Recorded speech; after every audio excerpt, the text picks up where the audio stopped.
feeling of the Spirit in that church? When I walk in that door, what is the feeling in the room? You say, what does that even mean? If you don't know, you need to start praying. Because again, God will work out the details. Let your prayer be, make me ready for whatever I need to be ready for as a church.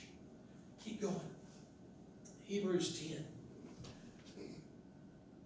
Verse 35 says, so do not throw away your confidence. It will be richly rewarded. You need to persevere so that when you have done the will of God, you will receive what He has promised. See, far too often we think receiving is part of what His... No. You receive after you do. You clean your room, you get the praise. You go to work, you get the paycheck. You do His will, you receive the blessing. You accomplish His purpose, you receive the reward. And that's exactly what it says here underneath it when you look at it. He says, so do not throw away your confidence. Throw away, says throw away, throw overboard. It should say cast aside. I'm going to have to fire the technical crew. That's just me though. Cast aside. And your confidence here is a very interesting word. It is not a word that we would associate with confidence. It means freedom and boldness. It means to be taken. This is your boldness in Christ. It is your freedom in Christ. You say, why in the world would anyone cast aside their boldness in Christ? I don't know why they would, but I see it happen in jobs every single day of the week. They will take what is rightfully theirs, that boldness, that freedom. Notice the last thing it says on there. It says, taken seriously. See, you can put all the signs and the placards and hang them up in your walls. We can put all the little mottos like we've got like this. But you don't have to tell anybody you take Jesus seriously. You don't have to tell anybody that. I've never had to tell a person I'm a Christian. That doesn't mean that I'm that great of a Christian. It just means you ain't got to. I had a boss. It seemed like every faculty meeting we had, she told us she'd get so mad. She was about this tall, flaming red hair, and she was, I think, 78 years old. The last year I worked for her.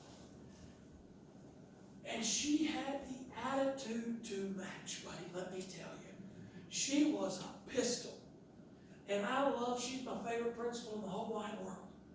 Because if she wanted to talk to me, she would walk up to me and point up at me like that and motion for me, and I would come down.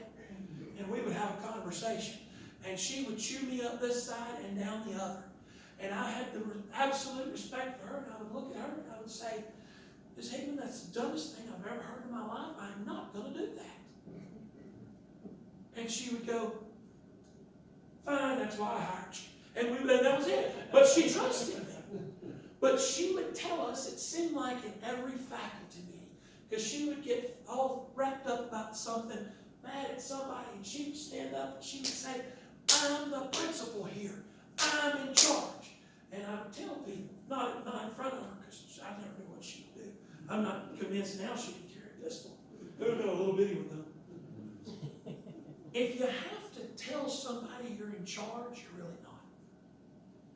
If you have to tell somebody you're a believer, you're missing something.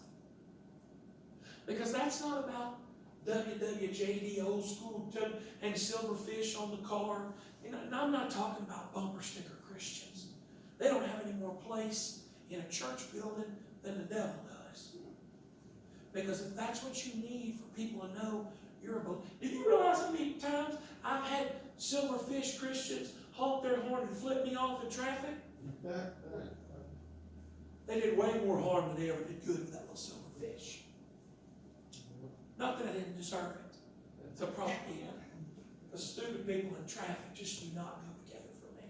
I can't handle it. It's a tough thing for me.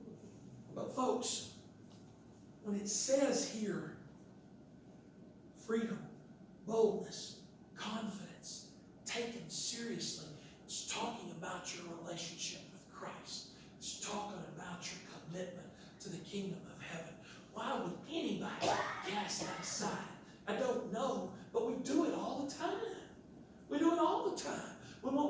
do is stand on the promises of God and say, you know what? I'm not going any further. This is it for me. Because that's what God has said. But more times than not, Keith and I were talking about this just a few weeks ago. More times than not, what we need to do is address the giant in our life. Think of that moment with Goliath. What was that little fella's name? What was his name? Yeah. We like to think of him as 17 or 18. Let me shatter some of those vacation Bible school stereotypes for you. If he was 17 or 18, he'd have been fighting. He was taking care of the sheep. He was probably 11 or 12, maybe 13. But remember, what's the age for a Jew, for a boy to become a man?